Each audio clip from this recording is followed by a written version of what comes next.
I'd love to go in and take a look. Have you heard? Seems like all the rooms are full.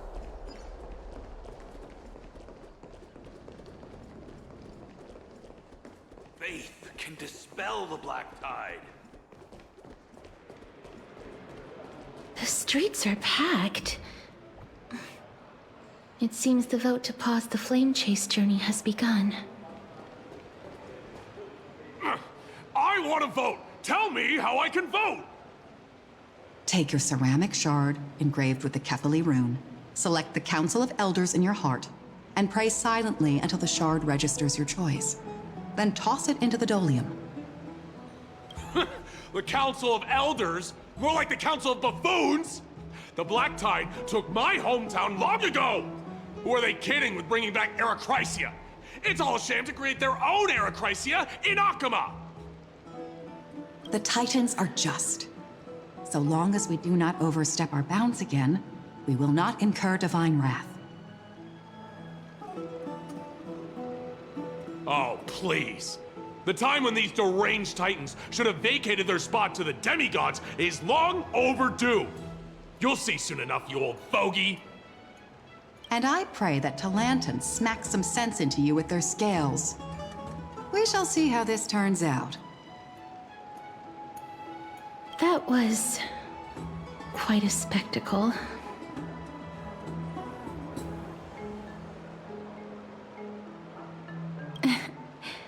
I suppose peaceful is technically correct if no actual violence happened.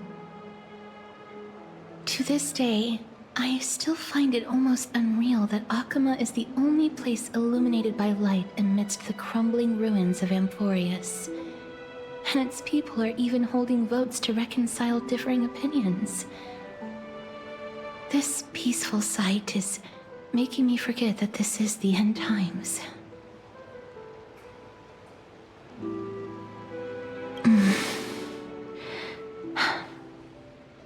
Before coming here, I had lived for many years in Idonia, a city of rime and frost. The people there were devotees of Thanatos, and were well known for their unique burial rites and traditions. Traditions that I played a major role in.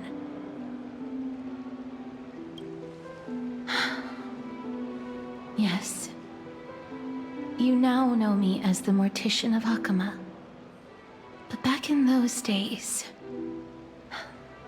I was Idonia's Maiden of War. I was trudging across the frosty plains on my own when the Idonians found me.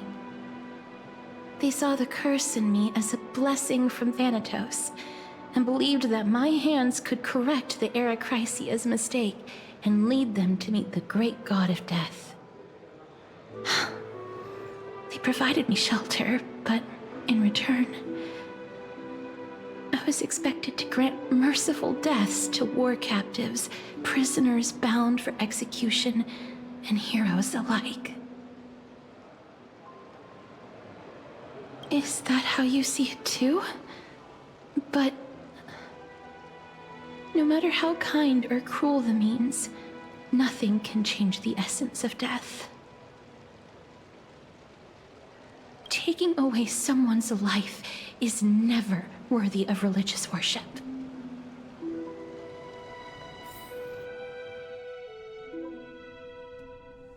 I can't do it. Their voices, they pierce my ears.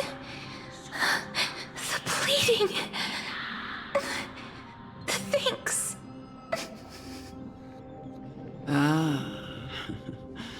I know that feeling, child. I was once as lost as you are now. But you must respect those walking towards death, just like how you should respect yourself as the Holy Maiden granting humans glory and liberation. What you're asking me to do is no better than the task of an executioner. And yet you want me to respect myself. No matter the titles, I am still taking away human lives.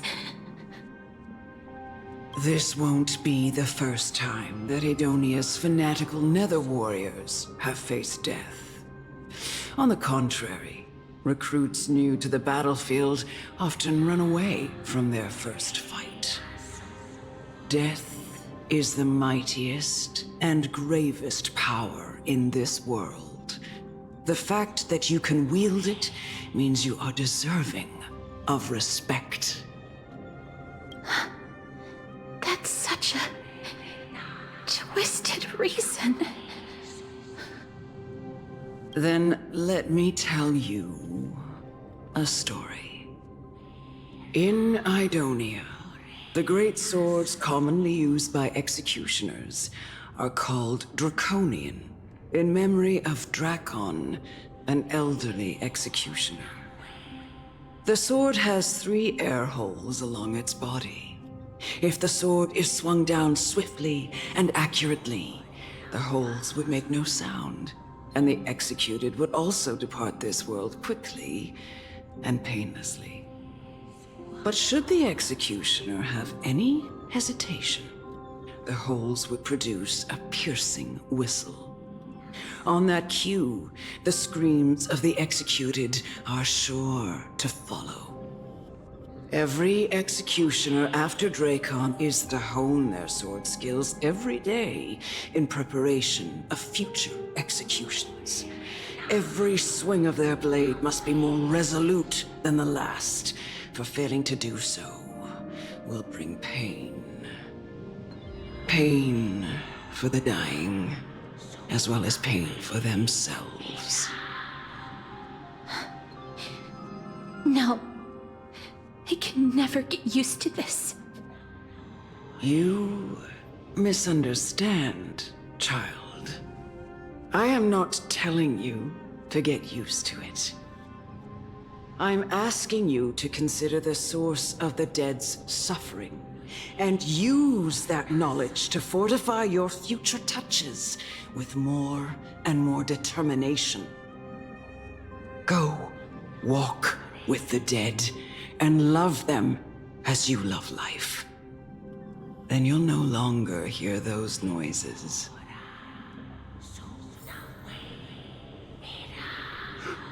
Please, don't kill me. I don't want to die.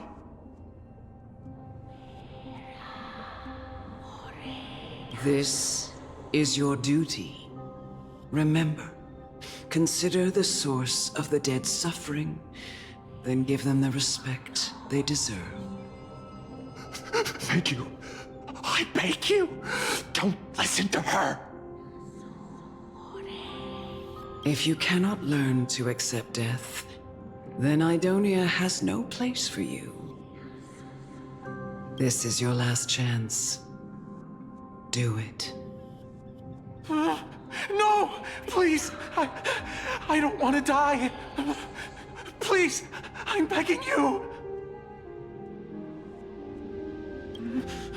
No! No.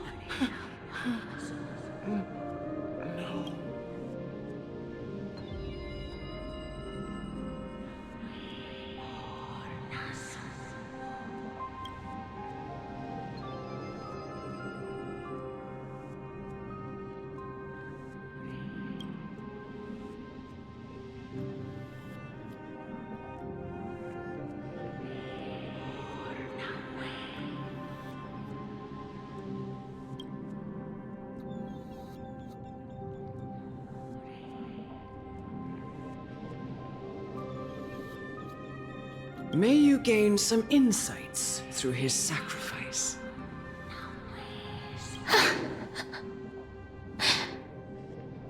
Is this all? No. Come with me. This is just the beginning of your life as the Maiden of War. You executioner!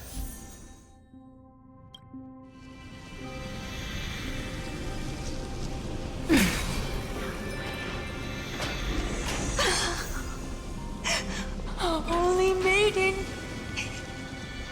Go grant her glorious death.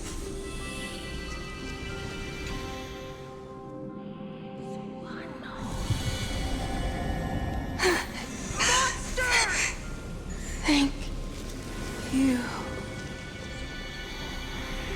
Do it then, executioner. You heard him.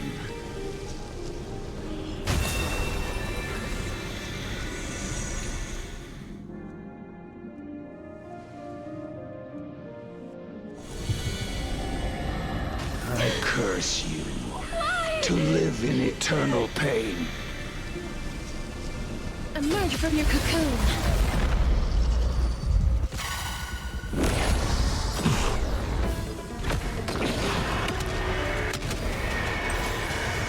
We have the upper hand.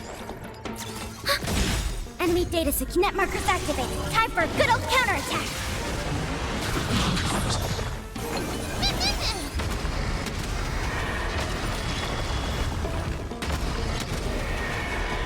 May death protect us!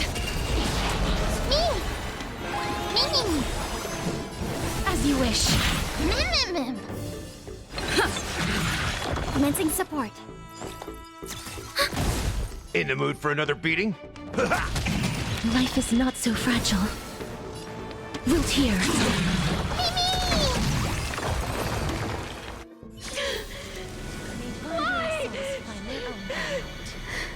Please, grant me release. You know what to do.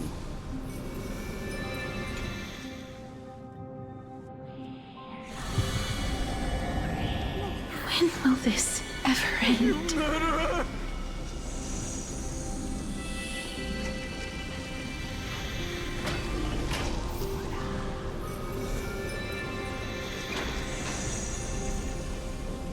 Come. Fulfill your duty. What? What are you trying to do with me? I have aged. The time has come for me to heed the summons of Thanatos and journey to their domain. The final resting place of every Idonian. You're not that old yet. You still have many, many years ahead of you. No. I'm already dead. For I have come to fear my declining health and impending death. Ah, Castoris. Will you give me one last chance to charge towards fear and prove that I am no coward? I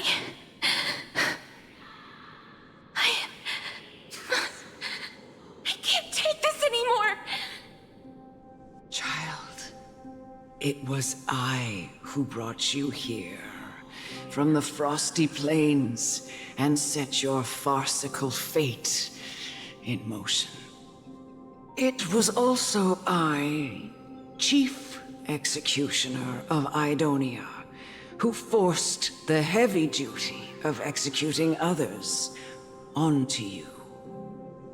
I've always known that you have doubts, and even anger about my faith, and about me. I never had a choice. Indeed. We essentially abducted you. Yet you can end any sinful life with just a touch of your fingers. Shouldn't it be easy for you to escape from here? I'll never do that. It doesn't matter how lightly the Idonians take death, or how readily they accept it. I simply can't do it.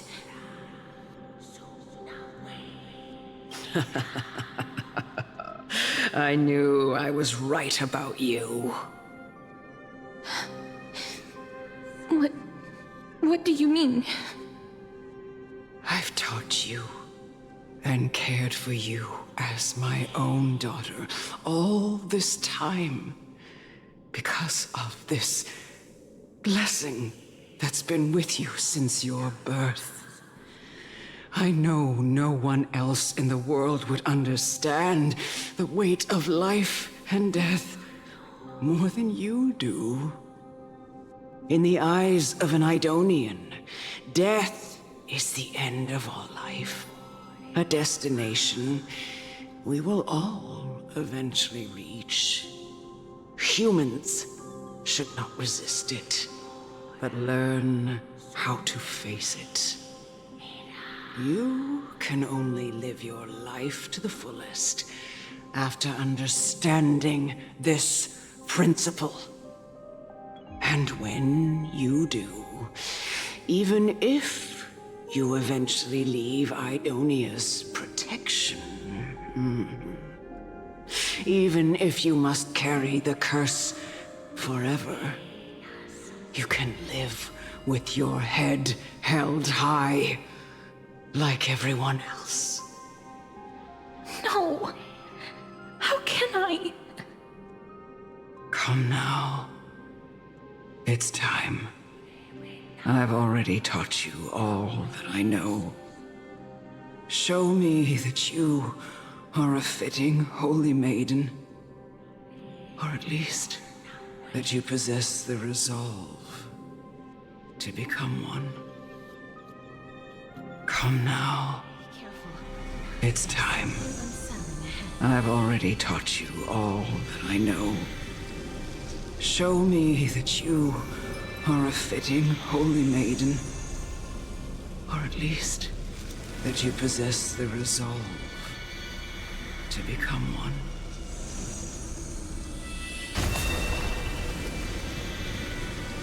Emerge from your cocoon!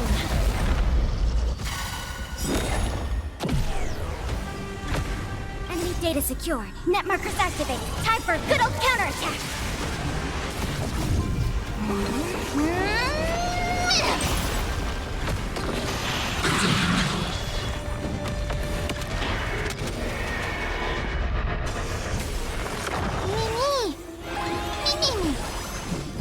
Darkness with me! Life's like a good, my friends. Indulge yourselves! Enemy targets detected. Enemy data secured. Net markers activated. Time for a good old counterattack.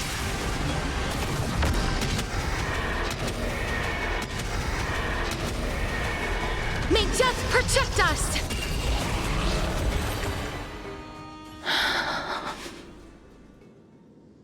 This was the last time I followed her command. I gently touched the elderly woman before me.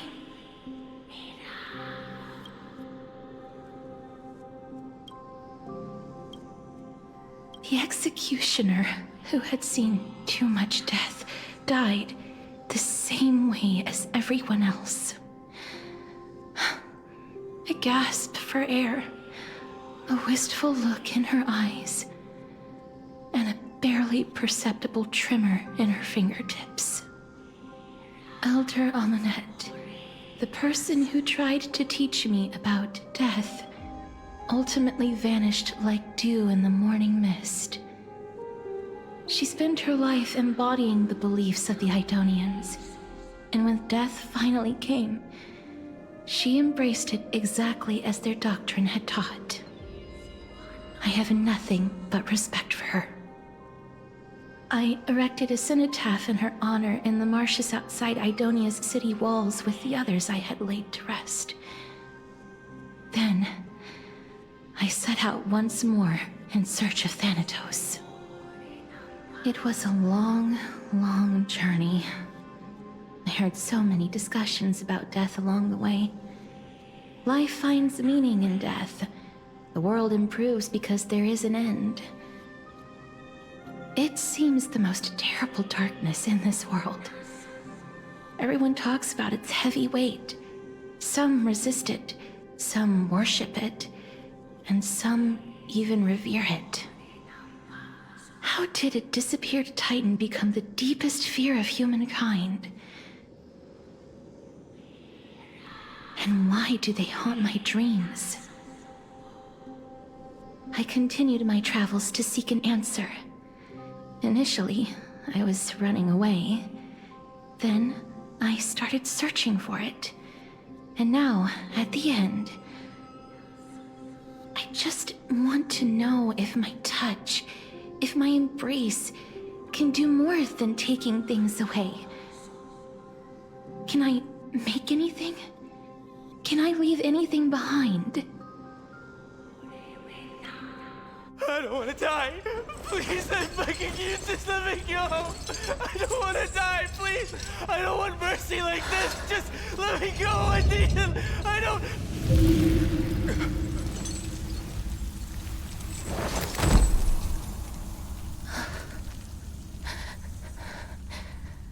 I hate these icy hands.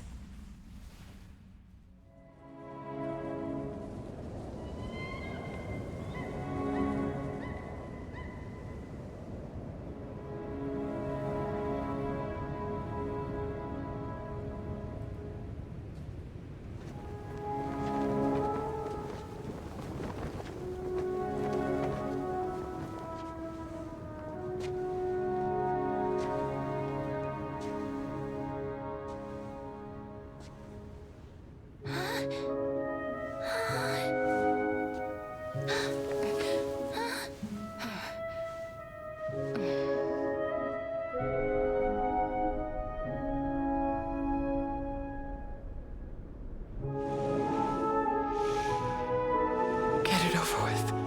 End its suffering.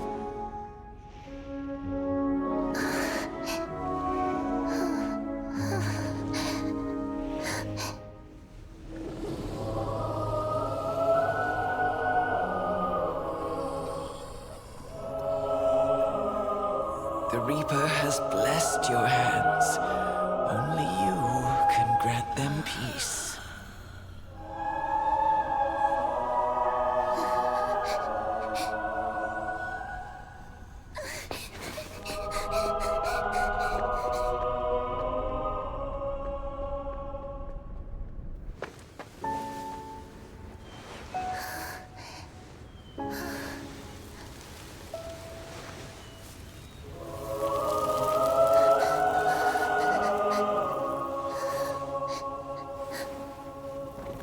Embrace death.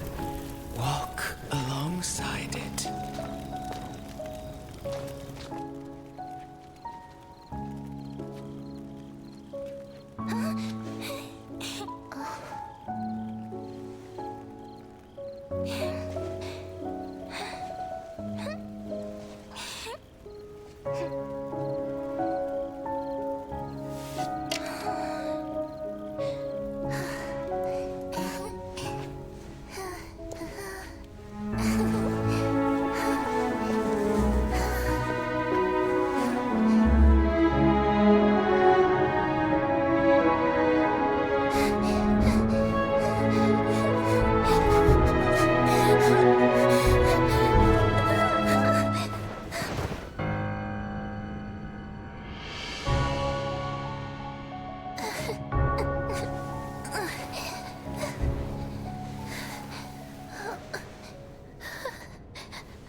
Is that you, Casteress?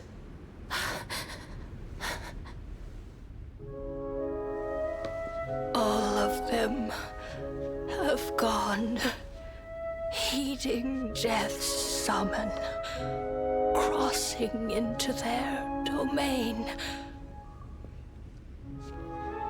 I must go too. I don't fear it, just I have some regrets. Watching people leave this world again and again, it must be lonely for you. You must want to desperately embrace them before they go. I can't. These hands, they're too cold.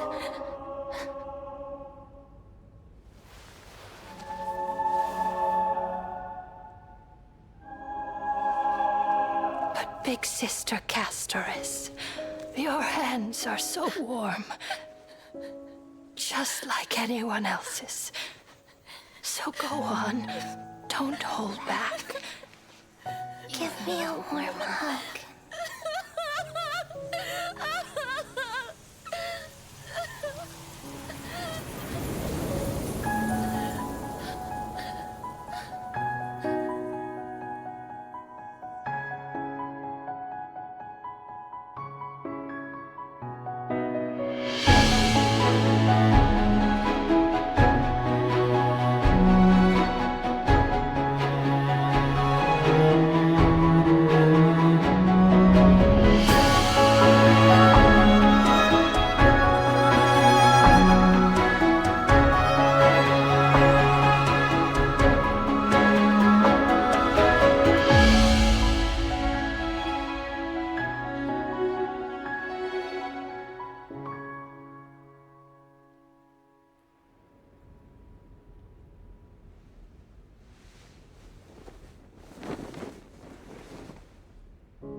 Can hands like these really be warm?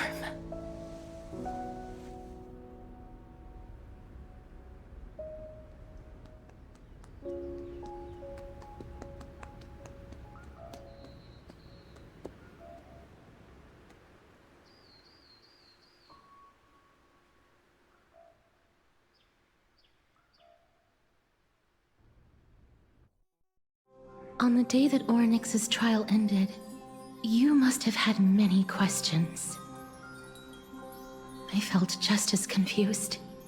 Why, as someone from beyond the sky, were you so cruelly dragged into Amphorius's fate? I wished I could take action, but no matter how hard I try, I cannot simply interact with the living as ordinary people do. Even when we brushed against each other unintentionally in the grove, and it was obvious that nothing had happened. When an almost unattainable hope finally welled up in my heart. When I thought that perhaps my touch would no longer bring sorrow, fate declared to me, it wasn't that the curse of death had finally been lifted, but that your soul no longer belonged to this world. And there was nothing left for my hands to take.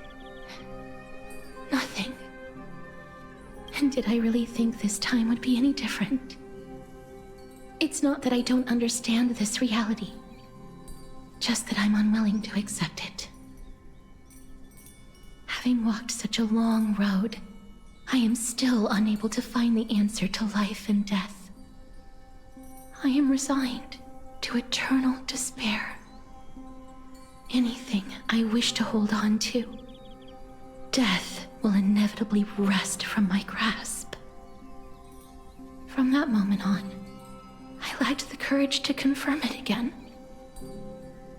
Until Orynyx laid bare the cruel truth before us.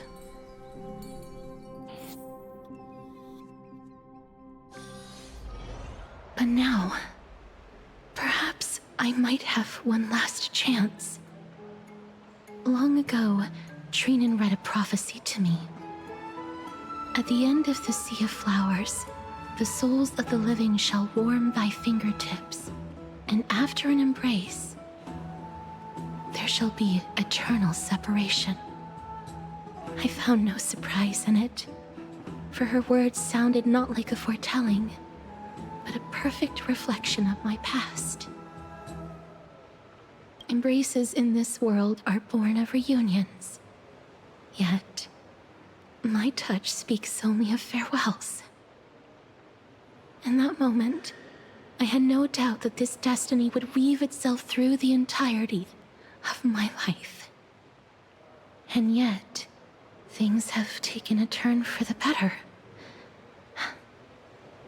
Now that I can finally have an audience with Thanatos, perhaps I can rewrite the meaning of that fated prophecy. I have no reason not to give it my all. For your sake, and for my own.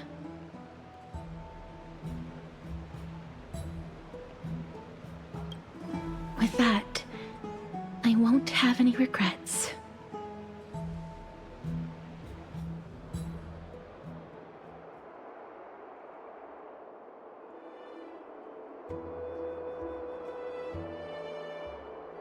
Let's put that aside for the moment.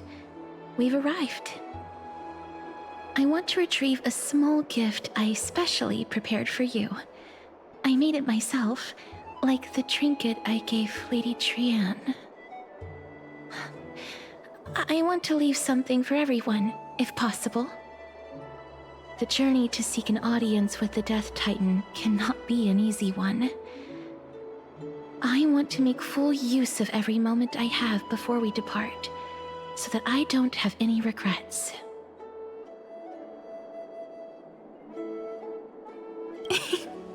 No, it isn't. You'll know when you see it. Look, it's right there. Huh? Where did it go? What's going on?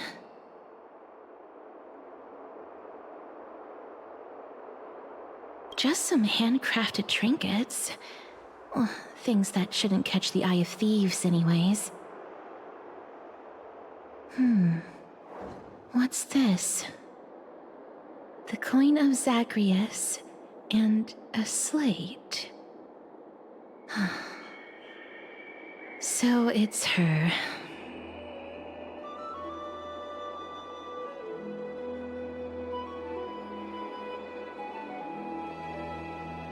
No doubt about it. This is her favorite symbol. It's Lady Cypher, the demigod of Zagreus whom Lady Aglaia had spoken of. She's a master thief who's left legendary tales all over Amphorius. So many years have passed, yet she's still announcing herself in such a crass manner. Let's just do as the slate says and look for Lady Cypher.